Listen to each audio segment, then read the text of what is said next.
दिया। कहता मैं तुझे बुद्धि तो दूंगा, लेकिन बुद्धि के साथ मैं तुझे संपत्ति भी दूंगा, मैं तुझे धन भी दूंगा, मैं तुझे बिजनेस भी दूंगा, मैं तुझे सामर्थ्य भी दूंगा, मैं तुझे ताकत भी दूंगा, मैं तुझे सब कुछ दूंगा, तेरे नाम को ऊंचा करूंगा, और ना तुझसे पहले और ना तेरे बाद कोई ऐसा राजा होगा जो तुझसे ताकतवर होगा और तुझसे ज्यादा बुद्धिमान होगा। और सुलेमान एक ऐसा राजा था जो सबसे ज्यादा प्रभावशाली बुद्धि वाला व्यक्ति था। उसी को परमेश्वर ने बुद्धि दी, उसी को परमेश्वर ने समझ दी, उसी को परमेश्वर ने ज्ञान दिया। आज एक व्यक्ति के सपने में परमेश्वर आके खड़ा हो जाए तो एक व्यक्ति अपनी जरूरतों के हिसाब से परमेश्वर के सामने आएगा। जैसे एक व्यक्ति दुकान पे जाता है और दुकान पे जाके कहता है 10 किलो मुझे आटा दे दे, 5 किलो मुझे चीनी दे दे, हाँ 2 किलो मुझे पत्ती दे दे, और मुझे हल्दी के मिर्चों के पैकेट दे दे। परमेश्वर के सामने राशन लिस्ट की तरह अपनी लिस्ट खोल देता वो अपनी जीवन की, हाँ या ना। अगर परमेश्वर उसके सपने में आ जाता, आज लाडी के सपने में अगर परमेश्वर आ गया तो लाडी के पास तो लिस्ट की कॉपी भरी हुई है, हाँ या ना। तो ये तो बोलेगा प्रभु जी पहले तो प्रभु मुझे मेरी जरूरतों के हिसाब से दे दे, उसके बाद मैं सोचूंगा कौन सा वरदान मेरे लिए ठीक है। हाँ सुलेमान ने कहा प्रभु मुझे बुद्धि दे दे, बस मुझे माइंड दे दे, कहता मुझे ताकत दे दे, कहता मैं तेरे प्रजा को संभाल पाऊं और अच्छे से न्याय कर पाऊं, परमेश्वर इतनी मुझे सामर्थ्य दे दे। और प्रभु के दिल को उसने खुश करा और प्रभु ने कहा कहता तुझसे ज्यादा बुद्धिमान पूरी बाइबल में तो क्या पूरे जहां में ऐसा कोई व्यक्ति नहीं होगा जो तुझसे बुद्धिमान होगा। और आज सारे नीति वचन को ही बुद्धि के लिए पढ़ते हैं, हाँ या ना। आप आशीषित होने चाहते हो तो सिर्फ नीति वचन को पढ़ो, क्योंकि वो बहुत ज्यादा बुद्धि देने वाली क्या है, आयत है, हाँ पत्री है, हाँ सबसे ज्यादा बुद्धि अगर आप चाहते हो तो सिर्फ नीति वचन को पढ़ो, आप आशीषित हो जाओगे, आप बुद्धि से भर जाओगे। आपको पता लग जाएगा कि जीवन का असली मकसद जीने का मतलब क्या है, सिर्फ बुद्धि। सुलेमान को क्या जरूरत पड़ी कि परमेश्वर से कहा कि प्रभु मुझे बुद्धि दे दे। सब बोल सकता है प्रभु मुझे सोने का महल दे दे, बोल सकता है प्रभु मेरे लिए मुझे अच्छा सा बच्चा दे दे, बोल सकता है प्रभु मुझे आशीष दे दे, मुझे वाइफ दे दे, या मुझे कुछ भी दे प्रभु। लेकिन उसने कहा प्रभु मुझे बुद्धि दे दे, और परमेश्वर खुश हुआ और परमेश्वर ने बुद्धि के साथ होते सब कुछ दिया। आप जानते सुलेमान ने बुद्धि क्यों मांगी? क्योंकि वो जानता था इतनी बड़ी प्रजा का न्याय करने के लिए मुझे बुद्धि की जरूरत है। आज लोगों की प्रशंसा, आपकी प्रशंसा सिर्फ बुद्धि के कारण की जाती है, लोगों के बीच में, संसार के बीच में, लोगों के सगों के बीच में सिर्फ बुद्धि की वजह से की जाती है। ज्ञान के द्वारा आपको समझा जाता है। एक निर्बुद्धि, एक मूर्ख बंदा और एक बुद्धिमान अगर जॉब लेने के लिए जाए तो निर्बुद्धि को जॉब मिलेगी या बुद्धिमान को जॉब मिलेगी? जो सही से उत्तर देगा उसी को जॉब मिलेगी, हाँ या ना। इंटरव्यू देगा उसी को मिलेगी, क्यों? क्योंकि उसके अंदर बुद्धि है।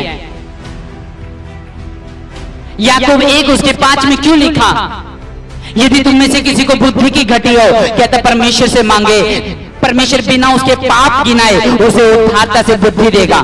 यानी परमेश्वर ताने नहीं देगा, यानी परमेश्वर आपको ये नहीं कहेगा नहीं तू तो मूर्ख बंदा है, यानी परमेश्वर आपको ये नहीं देगा क्योंकि तू लालची बंदा है, तू कड़वाहट रखता है, तू चुगली करता है, तू परमेश्वर के दासों के खिलाफ बोलता है। पर वो ये नहीं कहेगा कि तू चर्च नहीं आता। परमेश्वर ने कहता जिसे बुद्धि की घटी है कहता मुझसे मांग, कहता बिना ताने दिए हुए, बिना तेरे पाप गिनाए हुए, कहता तुझे उदारता से कहता बुद्धि दूंगा। बुद्धि की वजह से आप लोगों के बीच में काम करते हो। बुद्धि ना होने की वजह से कोई किसी को नहीं पूछता। आज मूर्ख बंदे को कोई नहीं पूछता, जिसके अंदर माइंड नहीं चलता, जिसका कोई उसको नहीं पूछता।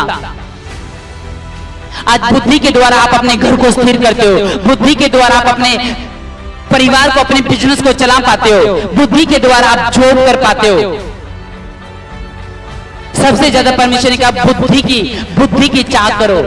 अगर आप चाहते हो कि मेरी बुद्धि तेज हो, लिखा परमेश्वर ने उसी को डांट जो बुद्धि से प्रेम रखता है, जो जीवन की डांट से प्रेम रखता है, जो वचन से प्रेम रखता है। निर्बुद्धि को डांटेगा, मूर्ख को डांटेगा, तुच्छ बंदे को डांटेगा तो उसके अंदर भी मूर्खता नजर आएगी। कभी भी जो डांट होती है बाइबल की वो बुद्धिमानी सहन कर सकता, कोई मूर्ख बंदा या मूर्ख स्त्री सहन नहीं कर सकती। ये कोड़े हैं, जब पढ़ते हैं ना तो आपको इतना असर तब नहीं होता जब आपके गाल पे कोई चाटा मार देता है। ये उससे भी ज्यादा असर करने वाला हथियार है जो आपके बीच से आपको चीर देगा और आपको एहसास हो जाएगा आज तक कोई चोट मेरे दिल पे इतनी कोई नहीं मार पाया जो सिर्फ वचन मारता है परमेश्वर का। परमेश्वर का बुद्धि की कहते जिसको बुद्धि की घटी है वो मुझसे मांगे। सुलेमान ने परमेश्वर से कहा प्रभु मुझे बुद्धि दे। आज लोग परमेश्वर से मांगते नहीं इसलिए पाते नहीं, और मांगते भी तो बुरी रीति के साथ मांगते हैं। ये तो आशीष मांगेंगे या वीजा मांगेंगे या कार मांगेंगे या घर मांगेंगे, संपत्ति मांगेंगे, या ये कोई बच्चा मांगेगा, कोई चंगा होने का वो मांगेगा, आशीष मांगेगा, लेकिन कोई ये नहीं कहता प्रभु मुझे अपना आत्मिक वरदान दे ताकि मेरी बुद्धि तेज हो सके और मैं अपने कामों को, अपने घर को अच्छे से स्थिर कर सकूं। आज प्रभु यीशु मसीह काम इसलिए करते ताकि आपकी बुद्धि जो है अच्छी हो, भली हो। बुद्धि के द्वारा आप धर्मी ठहराए जाते हो, बुद्धि के द्वारा आप आशीषित होते हो, बुद्धि के द्वारा आप अपने घर को, अपने बच्चों को लेके चलते हो, बुद्धि के द्वारा लोगों के बीच में आपकी प्रशंसा की जाती है, आपकी इज्जत की जाती है। निर्बुद्धि को आज कोई नहीं पूछता, मूर्ख बंदे को कोई नहीं पूछता, सब उसको तुच्छ जानते हैं कि इसको तो कोई बात नहीं पता, इसको तो ज्ञान नहीं है, इसको तो समझ नहीं है, इसको तो कुछ भी नहीं पता। इसलिए परमेश्वर ने कहा कि बुद्धिमान कहता मूर्ख बंदे को भी बुद्धिमान बना दूंगा, तुच्छ बंदे को भी कहता चमका दूंगा, गरीब बंदे को भी कहता सड़क से उठा के महल दिखा दूंगा, कहता सिर्फ बुद्धिमान। आज बहुत लोगों के अंदर कमी है कि बुद्धि मांगे। सुलेमान को परमेश्वर ने बुद्धि दी, उसने कहा पर मुझे बुद्धि दे। आत्मिक वरदान मांगो परमेश्वर से। जब आपकी जिंदगी में आत्मिक वरदान होगा और प्रभु आपको देखेगा कि आपने कोई महिमा नहीं मांगी, कोई अपने नाम को स्टेटस नहीं मांगा, आपने ये नहीं कहा मेरे नाम को ऊंचा कर, या प्रभु मेरे स्थान को ऊंचा कर, या मेरी प्रमोशन कर, या मुझे प्रभु एक घर मेरे पास है दूसरा घर भी मुझे दे, ये प्रभु मेरा मेरा मेरा मेरा पति प्रभु सुधर जाए, ये कुछ भी ऐसा नहीं मांगा।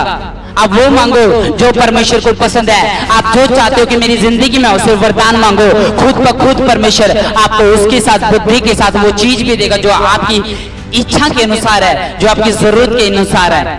कभी मांगा प्रभु मुझे चंगाई का वरदान दे, विश्वास का वरदान दे, या मुझे बुद्धि दे, या मुझे अभिषेक दे, मसा दे, ताकत दे, ये ग्रेस दे परमेश्वर, मुझे भेदों को वर्शिप का ज्ञान दे प्रभु।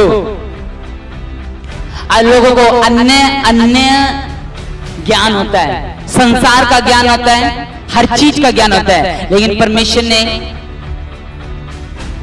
परमेश्वर का ज्ञान जो बुद्धि जो वचन देता है कहता है उसका ज्ञान नहीं है। जब आप परमेश्वर का भय के साथ जब आप बुद्धि जब परमेश्वर से मांगते हो तो आपकी आयु भी बढ़ती है।